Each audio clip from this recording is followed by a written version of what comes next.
We have an exclusive here today with author David Bethel, author of the new novel, Evil Town. David, is the restorations of Everglades really at the mercy of the various vested interests as you write in Evil Town? Yes, in a sense. I mean, again, before I said all that's needed for evil to triumph is for good men to do nothing.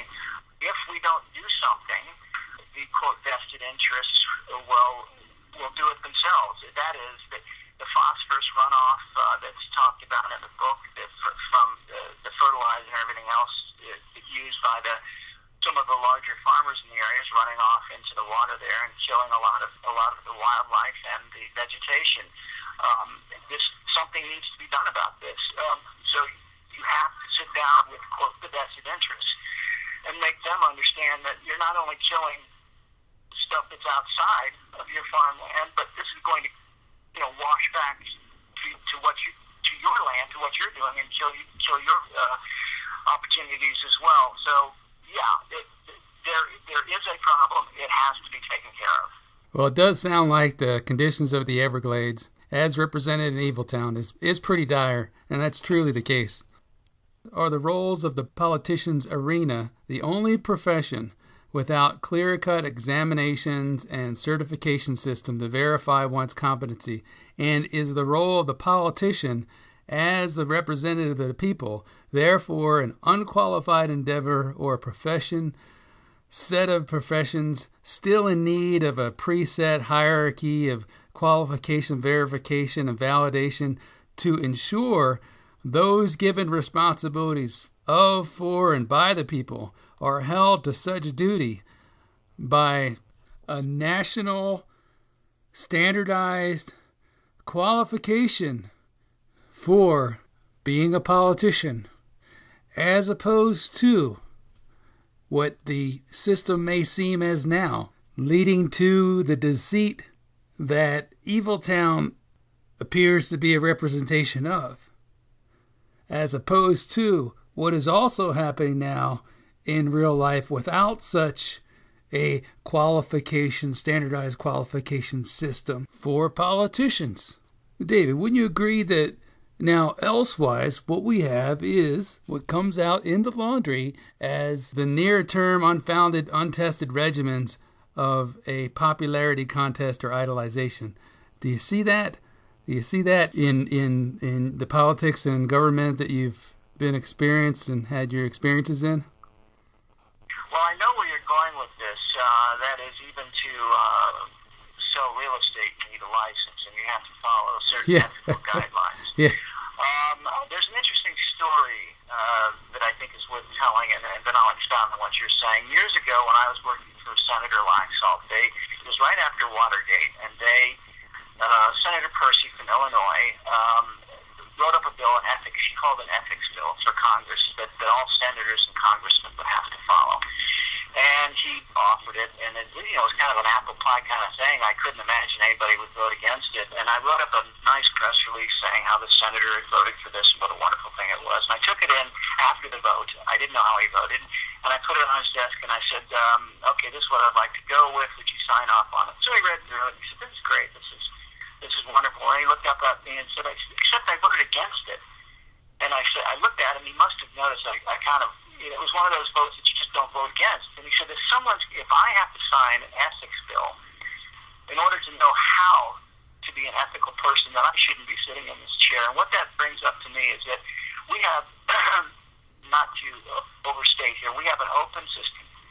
It's participatory democracy. If we go in the direction of licensing people and that sort of thing, then you don't have that sort of democracy anymore. What you have is something akin to a benevolent dictatorship where you take, in my mind, from what you're describing, you take a group of people, or however many people, millions of people, and you try and train them, but you limit the ballot, you limit the number of people who can run for office if you do something like that. It's a little like Plato's Republic, where he suggests developing philosopher kings to help rule the people at the time, but then that brought its own set of problems. It's been a long time since I read the Republic, but my recollection is that created another set of problems. So the short answer is, I know where you're going with that. I Well, don't think it would help.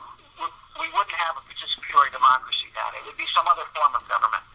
well, isn't that why these factions called party are an ongoing party? Because they've not been held to any standard of qualifications as required in most professions in the United States? Sure, you could make that. You could make that case. I mean, after all, if we do go back to the person sitting in the chair and saying, if I need a document to show me how to be ethical, then I shouldn't be sitting here. That's very true. But what about efficacy? Efficacy after the preponderance of qualifications are already in place, tried, true, and tested. The efficacy, aside from the ethics, efficacy, which under definition is the ability of an intervention to produce the desired beneficial effect in expert hands and under ideal circumstances. The preponderance of determining what are expert hands has long been at stake in DC politics, as opposed to ethics, which is, under definition, is that pertaining to or dealing with morals or principles, and clearly in definition, not principalities of, but principles of morality pertaining to right and wrong and conduct. You see, so on one hand of the spirit of America, we have the discourse between politics challenging to be under efficacy, and then something very different, which is the structure or mechanic of government being ethical.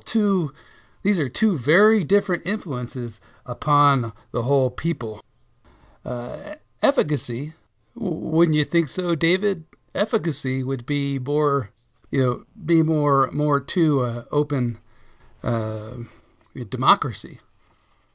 Because after all, you don't want to put unqualified people, even in an open democracy, that fall through the cracks on a popularity contest. If you want to say that this person that gets into office or official will represent the people, and we would hope that the cart before the horse would have some kind of qualification of representation before they get to the platform of being able to be voted for, or voted in, or assigned to an office. Does that make sense?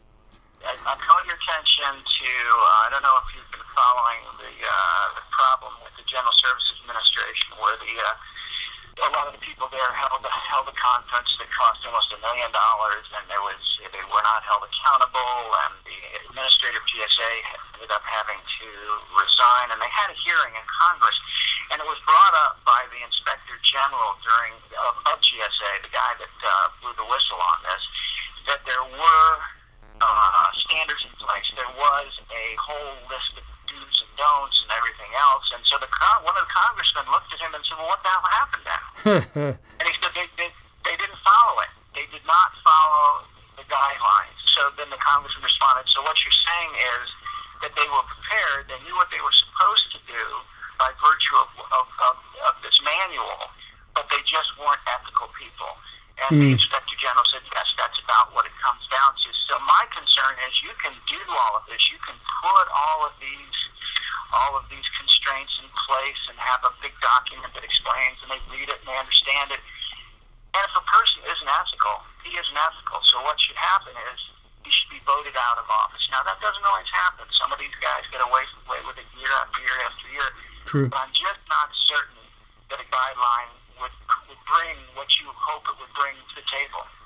Well, it's a great book, Evil Town. It draws all these questions up because when you're reading it, it feels so real.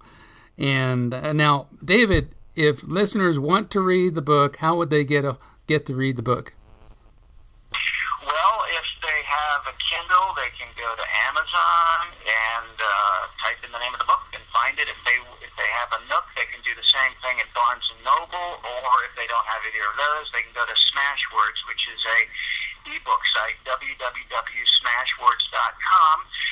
They can find it there, or finally, they can go to my website. Once again, it's eviltownthebook.com, and we have various options. They can download it to their computer, for instance. Under Buy the Book, they can look there and figure out how to do it. Well, great. Thank you, David, for being on the show. It's been a pleasure having you here. It was a great interview. Thank you. Yeah, and we'd be glad to have you back on the show again. Sure. Great. Glad to have you on the show. Thank you very much. You're welcome, David.